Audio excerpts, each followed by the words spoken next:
We start with Anthony White. He's from Summerhill. He's making a film called The Devil's Woods. It's going to be shot on location in County Meath. Now, he's actually started from a very, very young age. He has this massive fascination with film, especially horror films, and he grew up around the likes of John Carpenter, Stanley Kubrick, Quentin Tarantino, all the big names. George A. Romero, I think, gets a mention in there as well. They were all a huge inspiration to Anthony, and he joins us now. Anthony, good morning to you. How you doing? Pleased to meet you. And you too. Now, I believe in 2012 you began writing a script for a horror film which was inspired by, I suppose, the inspiration comes, it's sort of pre-CGI. It's like, it's very much a hands-on thing, not the computer-generated image horror movies of the 70s and 80s. Just give us a brief insight into it, and then we'll deal with, I suppose, where your interest comes from in the genre of horror. Yeah, I just came from a young age. When my sister used to terrorise me when I was a kid, now let me watch it. My sister Linda used to let me watch all the classics like Carrie, the original Halloween, John Carpenter's The Fog, and it's even it was just terrified as a kid, but it kind of always stuck with me. When I got older, I just kind of appreciated from horror movies what they are. I just think they're like the difference than your usual like dramas or action or whatever. I don't know. I've always loved them. Just the entertainment to me. We watch, and the people who are involved, everybody's involved in the film. We all love horror movies, so it's just a genre we just love. I mean, we think that's why we've kind of decided to make this kind of movie, because it's not really done in Ireland either. We don't think this type of this horror film is not really known to come from Ireland, so we decided to try it out and see how we get on with it. I think back in the day we were more sort of obsessed with little people and leprechauns and things. Exactly. I remember one particular movie with Sean Connery in it, but anyway, was that Darby O'Gill or something? Were you a child that required the light to be left on an awful lot in your room? I mean... Oh yeah, I was terrified. I was absolutely terrified when I was a kid. Like seriously, I could not sleep for days. Like it's about to watch Nightmare on Elm Street for the first time. So it really, maybe that's why I kind of, I got fast. Like I loved it when I got older because it scared me. It had such an impact when I was a kid that maybe it just stuck with me. And but it's like there's some. But when you think the horror genre generally, it has such a huge fan base. It's not like like your action films or your dramas or stuff like that where you can't. There's no corner for these people to be in. But you check online for horror, like there's probably a million horror websites, you know what I mean? And there's so many genres of horror that it's such a huge base of people that love it. So I don't know what the fascination is with it all. I think we all probably have a primal thing in all of us that just love it, so I don't know. Well, you've already said you don't know what it is about the genre, so I was going to ask you, what is it about that particular genre you like? I mean, what do you think of the obviously you have your likes and your dislikes, everybody has, but what do you think about the likes of Grudge, the Saw films? I think they're absolutely just despicable. I think they sort of go over the boundary. Yeah, torture porn. To be honest with you, I'm not into the torture porn movies. Like that's not the type of thing that I'm more interested. The stuff that we're into is the stuff from the 70s and 80s. The stuff, the films that actually had art. Like when it's actually a piece of art. Like that original Halloween movie, the Texas Chainsaw Massacre, where people will initially think of Texas Chainsaw Massacre. Oh, that's such a bloody horrible movie. When you actually watch it, there's no blood or there's very little blood or very it's all psychological and what they because you look away when you think something bad has happened, but you actually don't see anything. It's just like an art form. Like them original movies from the 70s and 80s are fantastic. It's not like the ones they make now, and I don't know. It just doesn't come out of Hollywood, all the CGI blood and CGI horror. It just looks fake to me, to be honest with you. So I think all the practical films, like going back to practical special effects, that's what we're doing. It's the way to go. I think you just have to go back, look back at their movies, and you'll see.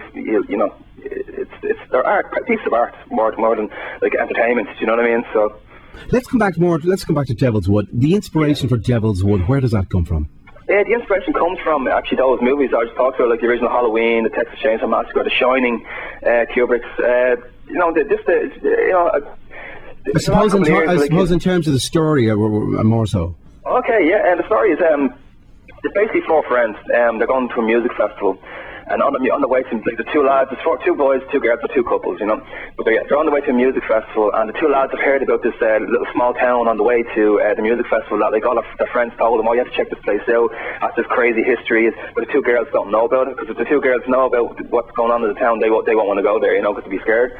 So the two lads just say, we know about this cool place, we'll go camping. But when you go down there, the whole town is it actually seriously is a really bad place, you know, and bad things happen there. So it's basically about, you know, survival and, you know, how can they get out of the town alive, basically, you know, is the premise. I won't tell you what happened on real phase, you know. I'll go on. No. If you pay me enough, you never know, you know. No, it's an interest, but it's about relationships as well. It's about normal people as well. Like, I was surprised when I wrote the script, and I started showing it to friends. Like, I have a couple of like, you know, authors of like books. Like, you know, I've had books printed and stuff, and I showed them because I didn't know, like, I mean, I was any talents or anything like that, and they all loved it. They loved the story. The people are real. It's like a real. It's like you pick the person you know. The 20 pick up a 21, 22-year-old person you know, and that's who it is. It's a story, but they're for them going to a music festival on a summer's day. Everything's happy. Everything's grand. They're just going out to enjoy themselves, and they hit a brick wall and stuff starts going crazy for them, basically, you know. So it's like, you know, it's real. It's like, I mean, it's funny as well. There's lots of comedy elements to it, but it's not like you know, it's not. It's kind of a comedy in a normal sense. It's not like, you know, like it's supposed to be a comedy horror kind of movie, but no, it's turned out really well. Everybody that read it loves it. So yeah, we're all really excited for it. We can't wait to get pushed on. I think it's gonna be something different that hasn't been done really. You know, that's not as I said to you already. It's not something that hasn't been done in Ireland really. I don't think so much. This type of film. So yeah, we're all really excited by it, and it's basically. Now, you as the writer, the producer, the actor, director on the film, how much of an obstacle or an advantage was that, doing all those things? Well, it's a help and a hindrance, but it's a lot of work. You know, I work full time as well, and plus trying to do this, so it is a lot of work.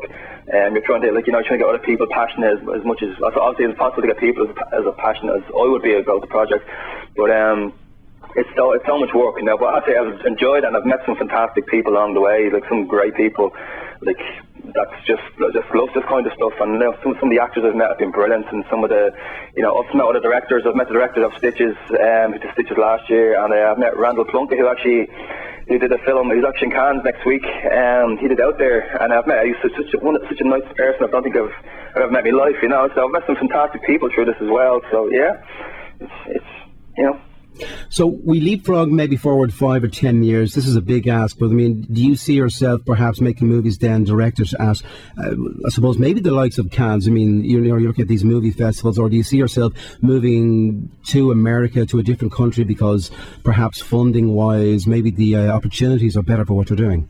Yeah, well, obviously, Ireland is a very, you know, it's a very small, you know, America, and it's unfortunate, but there's so many talented people involved in the Irish film industry, like actors and stuff like that, you know, and even technically, but there's no work for them, so it's hard. Like, it is very, very difficult in this country. But I mean, me personally, I don't know. I haven't looked that far ahead now, to be honest with you. We'll see where the road takes me. I mean, we'll see how the Devil's Wood show turns up. I mean, you see films like you know, Blair Witch or Paranormal Activity. Like, these films are made for like nothing, like for 10 grand, probably less than 10 grand, and they went on to make hundreds of millions. So I mean, you never know, you know. So it's to see it. Well, take one step at a time and see how this project goes first before even you know go forward, think further than that, you know. Well, I don't need to tell you, but for the benefit of everybody else, you'll be shooting the film Devil's Wood in Meath, in and around, I suppose, the county of Meath this summer. So we'll keep an eye out for you, and please do come back and let us know how you get on, won't you? Oh, well, indeed, yeah, we'll definitely get back on and keep us updated on what's going on. And if you could ask the people to have a look on our Facebook page, and you know, we have a page set up as well for a small bit of funding to help us out along the way, if that was possible, if that's possible for anybody as well. If anybody wants to invest in the film, check us out on Facebook and our Indiegogo pages, and it's all there. I will. That's indiegogo.com/projects/The Devil's Wood. That's right. And that's where all those details are. Well, listen, we'll wish you the very, very best, and it's great to see somebody, I suppose, grabbing the whole thing by the neck and doing all those great things in there. Anthony White, thank you very much. Thanks very much for having us. Thank you very much. Bye-bye. Bye-bye.